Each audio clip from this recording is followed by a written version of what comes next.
안녕하세요. 오늘도 사연살롱을 찾아주셔서 감사합니다. 저는 씩씩하고 건강한 아들을 둔 40대 아줌마예요. 요즘 한창 포켓몬에 빠진 아들의 이야기를 들으며 하루를 마무리하는 게 일상이죠. 다른 애 엄마들은 아이들이 게임하는 거 내버려두면 버릇 나빠진다고 하는데 저는 아들이 신나서 얘기하는 걸 말릴 수가 없어요. 왜냐면 저희 아들이 이렇게 밝은 모습을 되찾은 게 얼마 되지 않은 일이기 때문입니다. 불과 얼마 전까지 저희 아들이 애답지 않게 어두워진 시기가 있었는데요. 그 이야기에 대해 풀어놓고 싶어서 이렇게 제 사연을 보내게 되었어요. 저는 판사인 아버지와 고등학교 선생님인 어머니 밑에서 유복하게 자란 외동딸이었습니다. 이것만 들으면 사람들이 절 좀 다르게 보긴 합니다만 저는 정말 평범하게 자랐어요. 제 주변 친구들도 저희 부모님 직업을 말하기 전까지는 전혀 모를 정도로요. 보통 판검사 부모님을 둔 자녀들은 학교에 들어가면서부터 끊임없이 법조계로 진학할 것을 강요받는 데에 비해 저는 부모님의 간섭이 전혀 없었거든요. 저희 아빠는 오히려 제가 좋아하는 일을 찾으라는 얘기를 더 많이 하셨어요. 판검사 그거 뭐 별거냐? 그냥 건강하고 네 적성에 맞는 일 고르면 그뿐이다. 대신 마음을 정했으면 열정을 다해야 해. 그리고 그 모든 것보다 중요한 건 인성이다. 아무리 능력이 좋아도 인성이 바닥이면 언젠간 망하게 되어 있어. 당신은 보영이 너 네 아빠 말 방패 삼을 생각 말고 적성에 맞는 일 찾기 전에는 학교 공부 게을리하지 말어.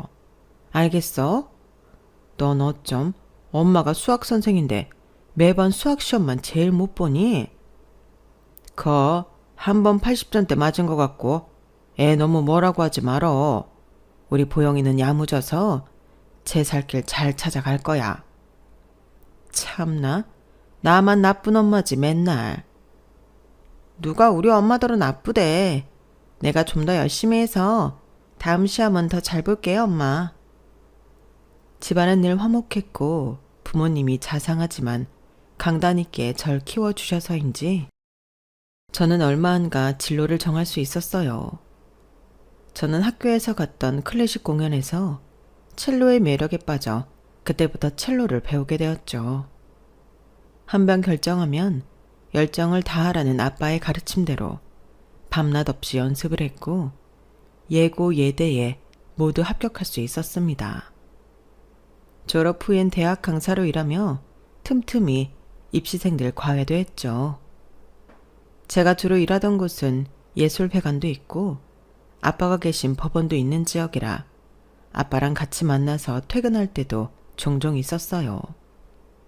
어쩌면 그 지역에서 남편을 만난 건 이미 정해진 수순 같은 건지도 모르겠네요. 저희 둘 다 음악 연습과 각종 법률 사무소가 가득한 지역에서 살다시피 했으니까요. 꽤나 규모가 큰 법무법인에 다니던 남편은 한 카페에 있던 저에게 번호를 물어보았고 그걸 계기로 저희는 연인이 되었거든요. 당시 남편은 치매가 있으신 아버지를 요양원에 맡기고 부양하며 살고 있었어요. 남편은 자신의 가정사를 이야기할 때 상처가 많은 듯이 보였죠. 아버지가 나 어렸을 때만 해도 공장을 운영하시던 분이었는데 한순간에 보증을 잘못 서시는 바람에 인생이 완전히 꼬이셨어. 아버지 뒤통수를 친 삼촌은 나도 아는 삼촌이었는데 빚 보증이라는 게 얼마나 무서운지 몰라. 한순간에 아버지 공장이 넘어가고 우리 가족이 빚쟁이가 되니 말이야. 세상에, 당신도 당신 부모님도 고생이 너무 많았겠다. 엄마가 가장 크게 고생하셨지 뭐. 아버지는 그 길로 나랑 엄마만 두고 자취를 감추셨거든. 어디서 뭘 어떻게 한 건지. 돈을 다달이 우리한테 보내긴 했지만 빚을 갚기엔 턱없는 돈이었지. 애꿎은 엄마만 빚쟁이들한테 시달리고 3년을 그렇게 고생하니까 곱기만 하던 엄마 얼굴이 반쪽이 되더라고. 그제서야 아버지가 돌아와서 빚도 갚고 가족도 생겼지만 엄마는 그때 건강이 너무 안 좋아지셨어. 아버지도 큰돈 버시느라 고생을 많이 하셨겠어. 연락을 일방적으로 끊은 건 잘못이지만. 바보 같은 거지. 애초에 보증을 왜 서? 그건 애초에 사업을 할 깜냥이 안 됐다는 거야. 결국 아버지 때문에 엄마는 환갑도 못 넘기시고 돌아가시고, 아버지 본인도 몸이 망가지고 치매까지 와서 아들이 나한테 이런 짐이나 지우게 하시는 거지. 말은 그렇게 해도 요양원에 자주 찾아뵙기도 하고 효도도 하고 있잖아. 당신도 아버지가 고생하셨다는 거 마음으로는 아니까 그런 거 아니야? 어쩌겠어. 부양해드릴 아들이 나밖에 없는걸. 남편은 그렇게 말하면서도 아버님을 돌아가시는 날까지 살뜰하게 돌봐드렸어요. 저희가 식을 올리기 전 이런 남편의 이야기를 듣게 된 저희 부모님도 사정을 딱하게 여기셨죠. 그리고 직접 만나기 전부터 남편이 참 책임감 있는 사람이라며 마음에 들어 하셨는데요. 반면 결혼을 약속한 뒤에야 저희 아빠가 판사이신 걸 안 남편은 깜짝 놀라면서 한동안 제 앞에서 어색함을 감추지 못했어요. 아무래도 일하는 회사가 큰 법무법인이다 보니 남들보다도 그 중압감이 더 크게 다가왔나 봅니다. 남편은 특히 저희 부모님께 인사를 드리러 올 때는 손바닥이 축축해질 정도로 긴장하는 모습을 보였어요. 하지만 저희 부모님이 계속 남편이 긴장을 풀 수 있게 따뜻하게 말씀해 주시고 일상적인 이야기를 나누다 보니 점점 마음을 놓더군요. 식사 자리를 마치고 이야기를 더 나누는데 남편이 멋쩍게 제가 변호사라도 되어야 두 분께서도 면이 서실 텐데 라고 하자 아빠는 손을 휘휘 저으며 말씀하셨어요. 변호사든 검사든 그게 내 입장에서 뭐가 중요하겠나. 내 딸과 남은 인생을 함께할 사람인데 우리 보영이를 잘 아껴주고 심성이 고운 사람이면 됐지. 자네가 모진 사람이 아니라는 거 알고 있네. 그거만 됐어. 그러시면서 아빠는 오히려 머리만 좋고 심성은 곱지 못한 사람들 너무 많이 봐서 그런 사람이라면 치가 떨린다고 하셨어요. 오히려 저희 남편이 조금 숫기가 없어도 솔직하고 나쁜 짓 할 사람이 아니라며 좋다고 하셨죠. 남편 역시 저희 아빠를 굉장히 좋아하고 존경하며 잘 따랐습니다. 본인이 먼저 저희 부모님과 식사 자리를 가지자고 하거나 근교로 놀러 가자고 하기도 했고 저랑 둘이 있을 때도 먼저 이야기를 종종 꺼낼 정도로 저희 부모님을 좋아했어요. 처음엔 조금 무서웠는데 막상 만나보니 장인어른도 장모님도 너무 인자하시고 좋은 분들이셔서 얼마나 다행인지 몰라. 아닌 게 아니라 장인어른이 정말 참법관이신 것 같아. 내가 사무실에서 장인어른 이름만 대도 변호사들이 전부 관심을 가지고 엄청 호의적으로 대하더라고. 몇 안 되는 참법관이시라면서. 학벌에 상관없이 다들 인정하셔. 저번 송년회 때는 대표님도 칭찬하시더라니까. 저희 부부는 그렇게 집안의 반대나 다른 방해물 하나 없이 행복한 결혼식을 올렸고 결혼 3년 만에 눈에 넣어도 아프지 않을 아들까지 낳으며 평범하게 살아가고 있었어요. 저는 아이를 낳으면서 동시에 강사 일도 관두게 되었죠. 남편 역시 제가 일을 관두고 육아에 전념하길 바랐어요. 저희는 첫째가 어느 정도 자라고 나면 그 다음에 둘째를 낳을 계획을 하고 있었거든요. 그리고 저희 아들이 아장아장 걸어다니다가 어느덧 힘차게 뛰어다니기까지 하게 되어 저희 부부가 둘째 계획을 논의하던 때였어요. 저희 아빠가 예상보다 일찍 퇴직을 선언하셨어요.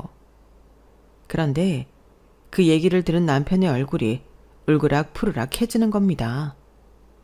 저희 부모님 앞에서도 안색을 숨기지 못할 만큼이나 말이죠. 그러더니 집에 돌아오자마자 제게 이 사실을 알고 있었느냐고 다그치며 불같이 화를 내더라고요. 몇 년 일찍 퇴직하셨다고 해도 아빠 연세에 맞는 시기에 퇴직을 하신 건데 남편은 지나치게 화를 냈어요. 나도 오늘 처음 들은 이야기야. 가족들 다 모인 자리에서 얘기하려고 그러신 것 같은데. 아니, 나한테 먼저 말씀하셨으면 뭐가 달라져? 그리고 아빠가 퇴직하시는 게 당신이랑 무슨 상관이야? 왜 이렇게 화를 내? 당신이야말로 뭐가 그렇게 평온해? 지금 우리 아들이 아직 초등학교도 안 들어갔는데 저런 중대한 결정을 마음대로 하신다잖아. 보직에서 물러나면 잊혀지는 거 한순간인 거 몰라? 그게 대체 무슨 상관이냐고. 우리 가족이랑은 아무 상관도 없잖아. 부모님도 그런 거 전혀 신경 안 쓰는데 왜 당신이 난리야? 왜 상관이 없어? 이제 내가 어디 나가서 장인어른 사위라고 말도 못하게 생겼는데 적어도 내가 실장 달기 전까지는 기다려 주셨어야 할 거 아니야. 애가 아직도 유치원생인데. 뭐? 당신은 그럼 당신 사회생활 편하게 하겠다고 그동안 우리 아빠를 팔아왔다는 거야? 지금 그 얘기야? 그딴 식으로 매도하지 마. 나는 가장이라고. 가족을 위해서 이득될 만한 부분이 있으면 좀 더 얘기를 꺼낼 수도 있는 거지. 집에서 놀고 먹는 당신이 판단할 문제가 아니잖아. 그걸 가지고 장인어른을 팔았다고 하다니. 당신이야말로 철이 없어도 유분수지. 왜 이렇게 현실 감각이 없어? 그럼 판사 장인어른 안 두고 그냥 본인 능력으로 일하는 사람들은 뭔데? 그 사람들도 현실 감각이 없는 거야? 그리고 내가 집에서 놀고 먹는다니. 퇴근하고 설거지 하나 안 도와주는 당신이 할 소리야? 당신이야말로 밖에서 우리 아빠 덕 보고 살면서 집에선 나한테 유세까지 부리겠다는 거냐고 지금. 저는 남편의 말을 듣고 정말 기가 찼어요. 남편은 제 말에 제대로 반박도 못하면서 계속해서 큰 소리를 화를 내다가 밖에 나가 담배를 피우고 오더라고요. 그 일로 저희는 몇 날 며칠 동안 서로 얼굴도 제대로 안 쳐다보고 사이가 멀어졌죠. 그렇다고 남편이 이렇게 말하며 화를 냈다고 부모님께 말씀드릴 수도 없는 노릇이니 저는 일단은 누구에게도 그때 그 일에 대해 말하지 않고 있었죠. 아들을 보며 하루하루를 지내다 보니 차츰 그날의 분노가 가라앉고 무뎌지기는 하더군요. 남편도 일상을 이어가면서 평정을 되찾은 듯 해보였어요. 아들한테는 여전히 좋은 아빠이기도 했고요. 시간이 좀 걸리긴 했지만 저에게도 먼저 화해의 액션을 취해왔기에 몇 달이 지나고 나니 저희는 다시 예전처럼 관계를 회복하게 되었습니다. 그리고 그제서야 저희 엄마가 저랑 둘이 있을 때 슬쩍 이제 화해했냐고 물어보시더라고요. 저는 그제서야 부모님도 다 알고 계시면서 모른 척 해주신 거라는 걸 알게 되었어요. 무엇 때문에 싸웠는지는 모르겠지만 잘 화해했다니 다행이라며 웃으시는 엄마를 보니 왜인지 제 마음이 콕콕 아파왔어요. 그러면서 장서방이 바깥에서 스트레스 받는 일이 많을 테니 화가 나는 일이 있어도 한 번 더 배려해주라며 조언을 해주시는데 남편 편을 들어주시는데도 절 걱정하는 마음이 강하게 느껴져서 저도 울컥하는 마음을 숨기고 알았다고 걱정하지 말라고 웃어 보이며 엄마를 안심시켜 드렸어요. 아빠도 저에게 내색은 안 하셨지만 신경을 쓰고 있으셨던 것 같았어요.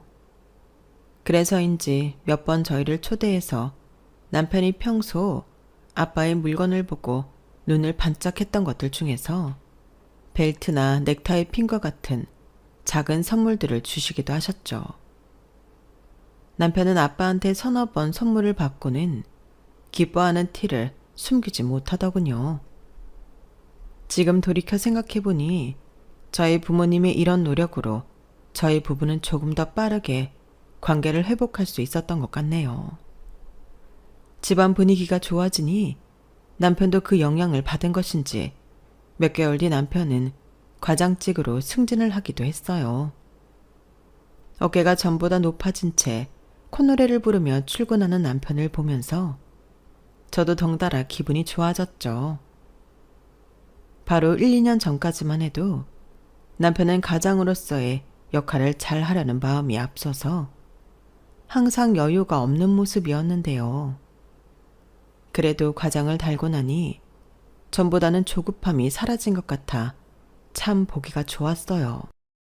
그때는 저희 아들도 막 초등학교를 들어갈 때였는데 경제적으로도 여유가 생기게 되니까 모든 것이 순조롭게 흘러가는 것만 같았죠. 하지만 이런 평화로운 시간은 얼마 가지 않아서 깨지고 말았어요. 남편과 제 사이에 또 한 번 큰 갈등이 생긴 것이었죠. 문제는 그 계기가 정말 어이없는 일이었다는 거예요. 이번에도 남편은 저희 아빠 일로 불같이 화를 냈어요. 그 원인은 바로 저희 아빠가 그간 모아오신 돈으로 사업을 시작하겠다고 하신 거였죠. 아빠는 아주 오래전부터 저소득층을 위한 복지 사업을 하고 싶어 하셨거든요. 물론 남편은 과거 아버지의 사업 실패로 사업에 시옷자만 들어가도 진저리를 치는 사람이었는데 그 정도가 생각했던 것보다도 훨씬 심했다는 거였어요.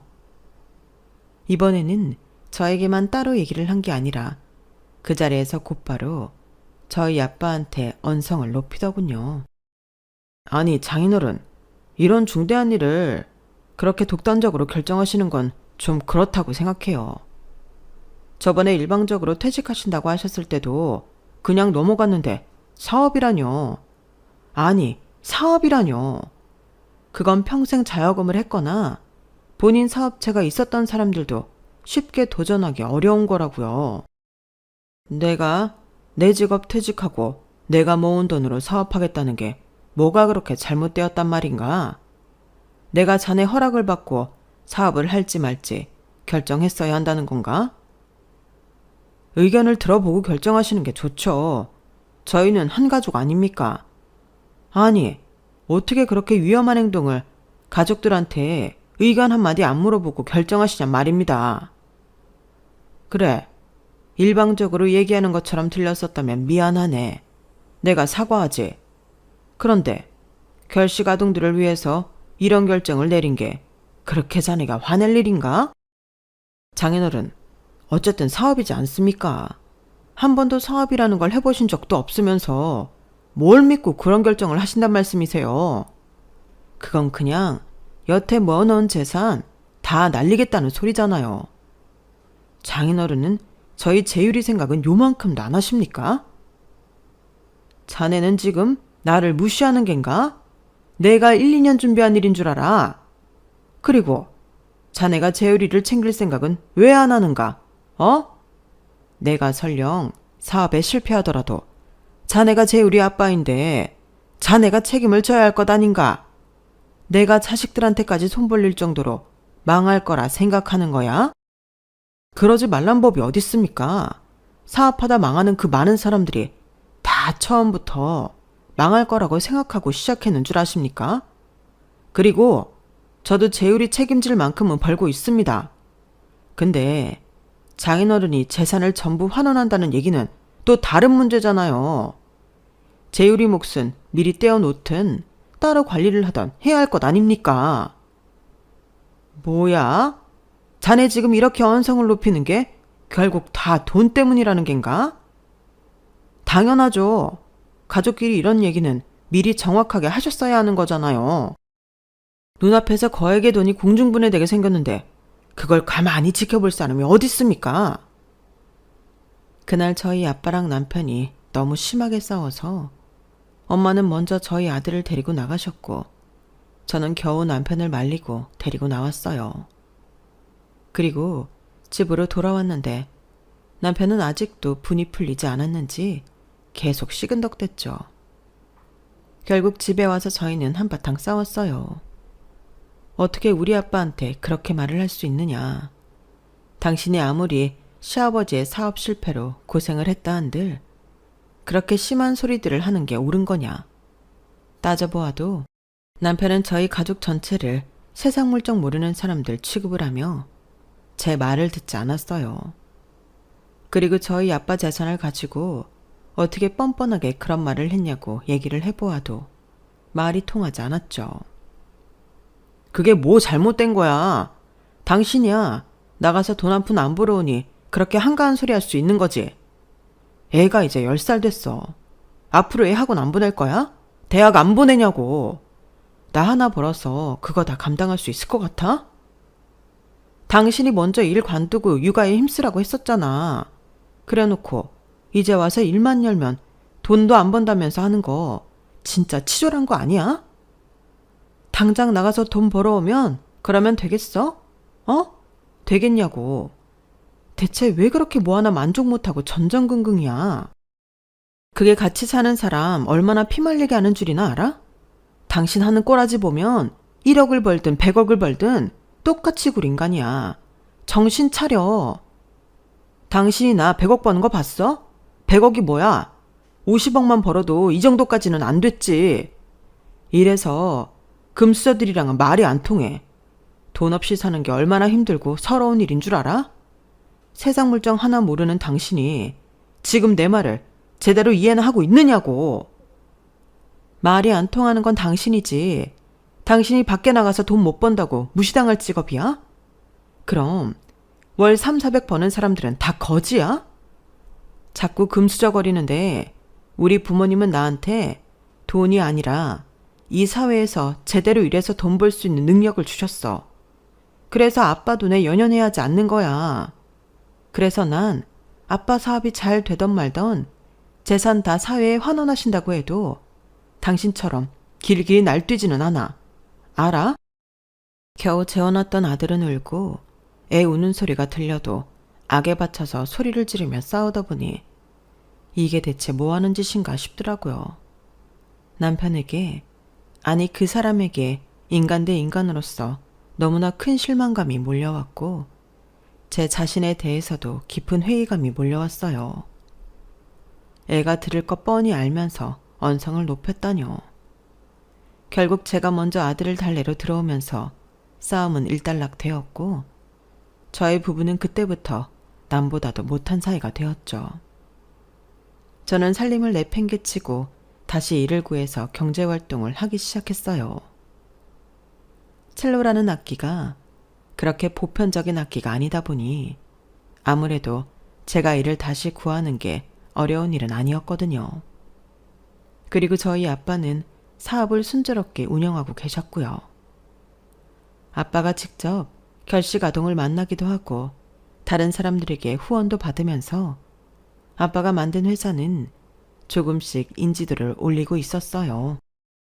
국내 사업이 조금씩 토대가 잡혀가자 아빠는 해외로도 눈을 돌리셨죠. 당장은 아니지만 5년 뒤쯤 시스템이 안정화되면 그때는 가까운 해외에서도 도움을 줄 수 있으면 좋겠다고 하시더라고요.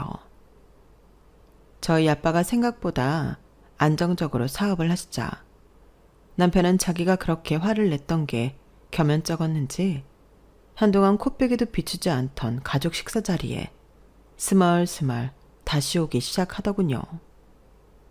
저희 가족들 모두 그런 남편의 모습이 좋아 보이진 않았지만 그래도 본인이 뭔가 미안한 감정이 들고 느끼는 바가 있으니까 행동을 달리하는 것이라고 생각해서 그냥 받아주었어요. 그래도 가족이니까요. 저와 남편의 사이에서도 다시 대화가 생겨나게 되었고 아이와 함께 셋이 외식을 나가기도 했죠. 그런데 얼마 지나지 않아 저희 가족에겐 또 한 번 엄청난 시련이 닥쳐왔습니다. 이전의 시련들과는 차원이 달랐어요. 저희 아빠 회사에서 세무 회계 일을 담당해 주던 사람이 회사 돈을 전부 가지고 도망쳐버린 것이었죠. 이 일을 저희 부모님은 하루아침에 날벼락처럼 닥친 사람들에 의해 알게 되고 말았습니다. 저희 아빠도 모르는 새에 저희 친정집이 담보로 넘어가 있었다는 거였어요. 정말 마른 하늘에 날벼락 같은 일이 아닐 수 없었죠. 원래 그날 아침 저희 아들 등교를 도와주시라고 했었던 엄마가 놀라서 제게 전화를 하시고 저도 그날 오전 레슨을 급하게 취소하고 친정집으로 달려갔어요. 집에 도착해보니 온 사방에 영화나 드라마에서나 보던 빨간 딱지가 붙어있더군요. 아빠는 뭐가 어떻게 된 일인지 파악하시느라 정신이 없으셨고 저는 일단 엄마를 저희 집에 가 계시라고 보내드렸어요. 엄마랑 저희 아들이 가고 나니 저도 심적으로 무너지게 되더라고요. 그래서 일단 남편에게 전화를 걸어 현재 상황에 대해 이야기를 했습니다. 남편은 제가 말을 꺼내자마자 무슨 상황인지 알겠다면서 바로 이쪽으로 와주겠다고 대답했죠. 그래서 저는 발을 동동 구르며 남편을 기다리고 있었어요. 남편은 약 3시간 만에 친정집에 도착했는데요. 어렸을 적에 경험이 있어서인지 침착한 모습이었어요. 저는 남편을 보자마자 저도 모르게 눈물이 왈칵 쏟아지더군요. 남편에게 다가가 기대려는 그 순간, 벼랑간 남편이 몸을 빼내어 저랑 멀어지는 겁니다. 제가 어리둥절한 눈으로 쳐다보자 남편은 제 눈앞에 종이 한 장을 들이밀었어요. 바로 이혼장이었죠. 이게 뭐야? 뭐긴 이혼장이지. 인주도 가져왔어. 얼른 사인하고 지장 찍어. 뭐라고? 당신 집 결국 망했잖아. 와서 보니까 확실히 알겠다. 역시나 불안불안하더라니. 뭐해? 얼른 찍어. 당황한 제가 아무 말도 못하고 어버버거리자 남편은 제 손에 억지로 펜을 쥐어주었는데 그 순간 집 안으로 다시 들어온 아빠가 저희 둘을 발견하셨어요. 장서방 왔나? 보영이 데리고 먼저 집에 가 있도록 하게. 그건 뭔가? 이혼장이요. 제 집에를 왜 데려갑니까? 신혼집은 제 돈으로 한 건데. 아, 아니다. 짐을 다 빼려면 어차피 가야 하는군요. 알겠습니다. 뭐? 이혼장? 자네 지금... 보영이 너 원래 이혼하기로 했었니? 그게 뭐가 중요합니까? 집안이 폭삭 망한 마당에. 너무 갑자기 망하셔서 저도 오늘일 줄 몰랐는걸요. 자네 지금 우리 집이 이렇게 됐다고 곧바로 이혼장부터 가지고 왔다는 소리인가? 어떻게 우리 딸한테 이럴 수가 있나? 장인어른, 그러게 사업 아무나 하는 거 아니라고 했잖아요. 아니, 장인어른이 망해서 딸내미까지 이혼시켜놓고 지금 누구한테 역정을 내십니까? 우리 딸 재산에 손댈 생각은 전혀 없네. 그리고 자네 아들은 어쩔 건가? 하루아침에 아들을 엄마 없는 애로 키우려는 결정을 하겠다는 겐가? 아빠 없는 애겠죠. 제가 걔를 어떻게 책임진답니까? 이제 장인어른도 어떻게 되셨는데. 전 못합니다. 다른 부부들은 양육권 갖고 싸운다는데 저희는 그럴 필요도 없으니 깔끔하죠. 이혼장에 도장 찍었으니 지금 바로 접수하러 가볼게요. 그럼 앞으로 잘 사십시오. 남편은 그렇게 정말 아무런 미련이 없다는 듯 가벼운 말투로 집을 나가버렸어요. 아빠는 기가 차서 더 이상 아무 말씀도 잊지 못하셨고 저는 눈물을 펑펑 쏟으며 울었죠. 왜 울었는지는 정확히 모르겠지만 그 인간에 대한 배신감, 황당함, 서러움과 막막함 등이 전부 섞였던 것 같습니다. 그때가 벌써 결혼한 지 대략 15년이 되었을 때니까 연애 기간까지 합치면 남편을 거의 20년을 알아온 거나 다름없었는데요. 그런 남편에게 한순간에 버림받게 되니 20년의 인생이 전부 부정당하는 느낌이 쓰나미처럼 몰려오니까 정말 엉엉 울음이 터져 나오게 된 거예요. 아빠는 저한테 뭐라고 말도 못하시고 하던 걸 다 멈추고 그저 꼭 안아주기만 하셨죠. 제가 겨우 진정하고 난 뒤 아빠는 무서운 기세로 닥쳐온 일들을 해결해 나가기 시작하셨어요. 나중에 들어보니 아빠를 배신한 그 사람은 아빠가 오래전부터 알고 있던 지인의 추천으로 만나게 된 사람이었는데 생각보다 후원금이 모이자 딴 마음을 품게 되었다고 하더군요. 일부러 아빠의 관심을 해외로 돌리면서 회사의 돈은 물론이고 친정집을 담보로 대출까지 최대한 끌어와 한국을 아예 뜨려고 했다는 모양입니다. 항상 법정 안에서 사람을 판단해오던 아빠가 실생활에서는 사람을 잘못 보는 실수를 하신 것이었죠. 하지만 그 배신자 역시 사람을 잘못 본 건 마찬가지였습니다. 저희 아빠는 제가 예상한 것보다도 훨씬 인맥이 상당하신 분이었고 행동이 빠른 분이었어요. 다행히 아직 한국을 벗어나지 않은 그 배신자를 찾아내는 데는 고작 3일의 시간밖에 걸리지 않았습니다. 그리고 동시에 초호와 변호인단이 꾸려지게 되었어요. 너무 빠르게 잡힌 터라 아직 불법적으로 가져간 돈들을 처리하지 못했던 범인은 그 돈을 그대로 저희 아빠 회사에 토해냈죠. 아빠는 그 범인에게 할 수 있는 모든 법적인 절차를 진행시켰고 결국 범인은 감방까지 가게 되었답니다. 아빠는 이 모든 일을 1년도 안 되어 진행시키셨어요.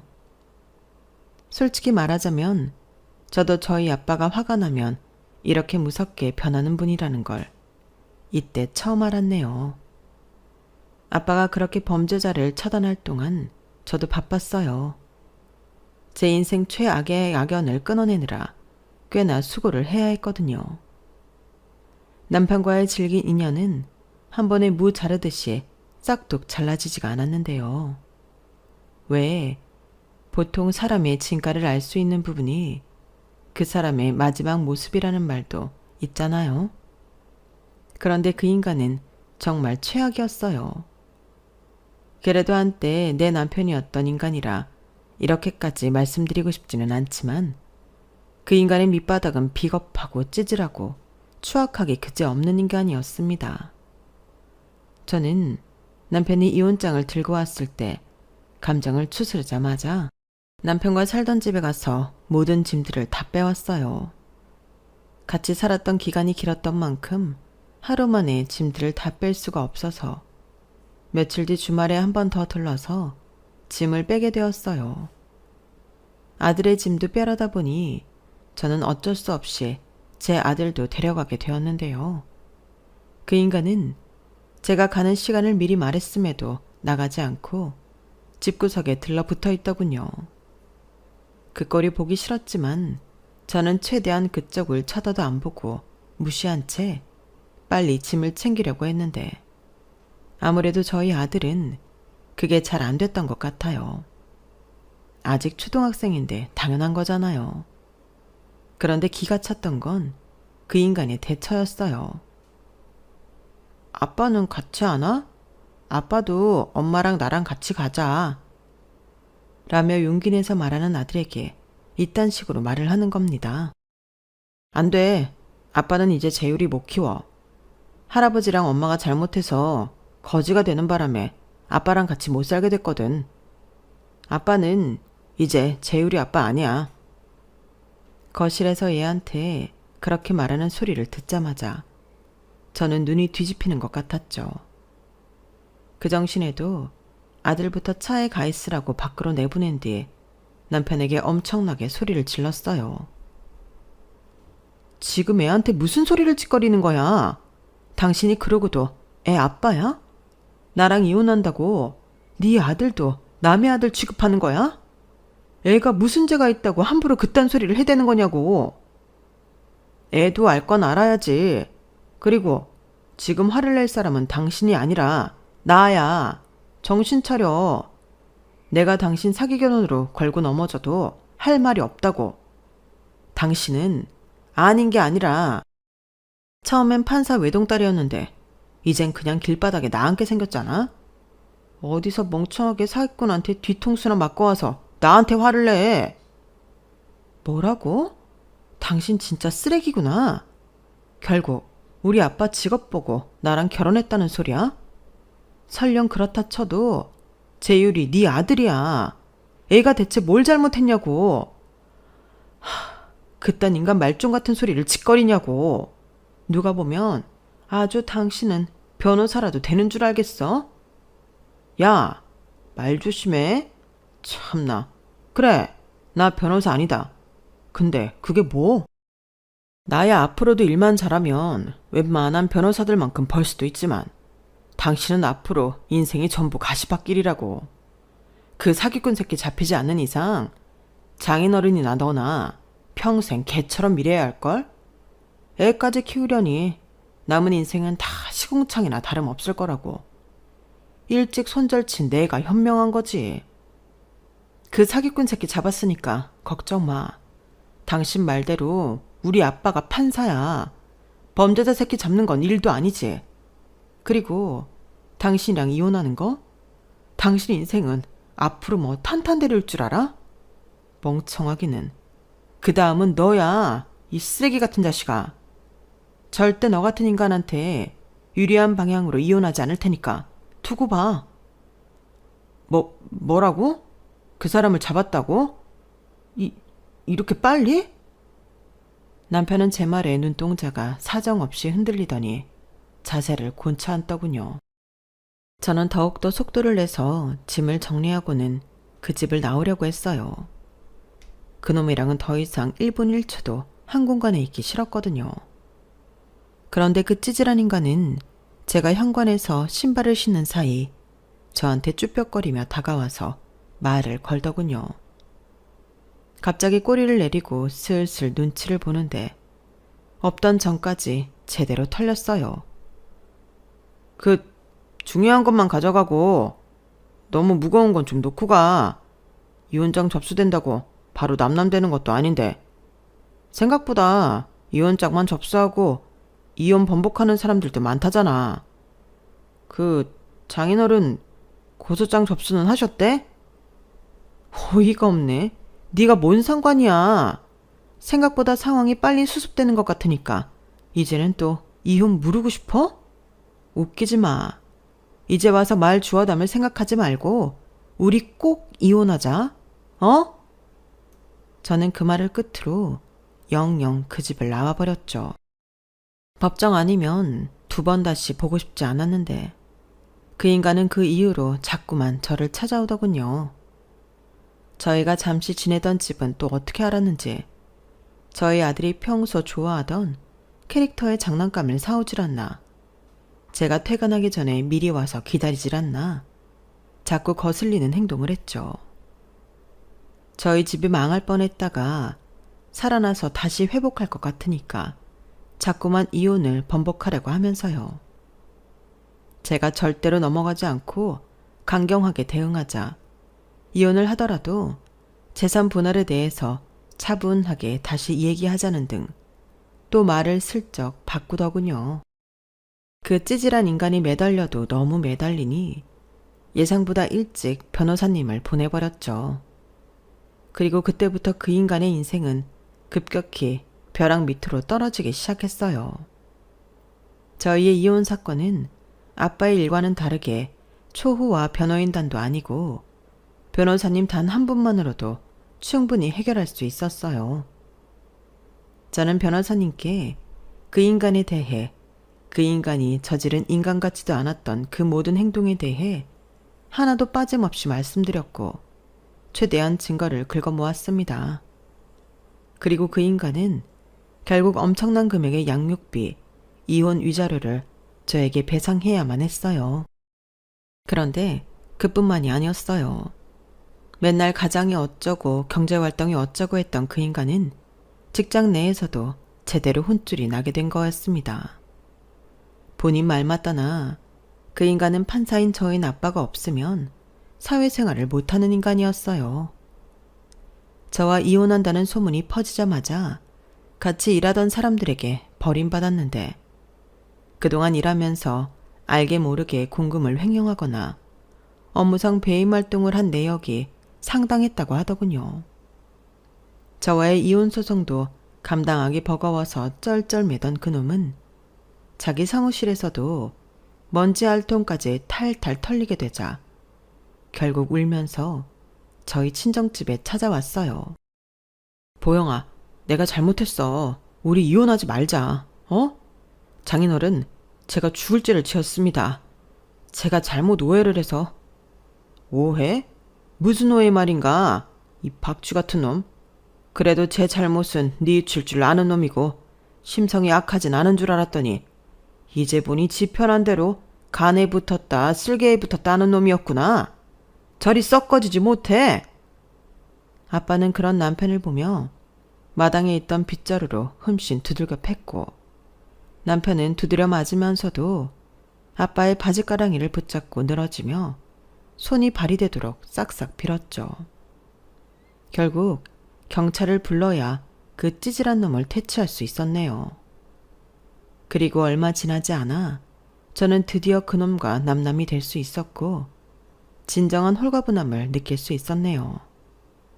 그럼에도 제 아들은 한동안 의기소침하고 소심한 아이가 될 수밖에 없었어요.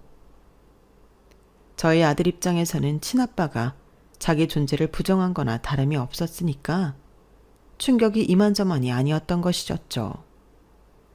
저는 아들 손을 잡고 한동안 상담센터를 다니며 그 문제를 해결해야만 했고 그간 그 인간뿐만 아니라 저 또한 엄마로서 몰볼 꼴을 많이 보여준 것에 대해서 많이 사과하고 반성했죠.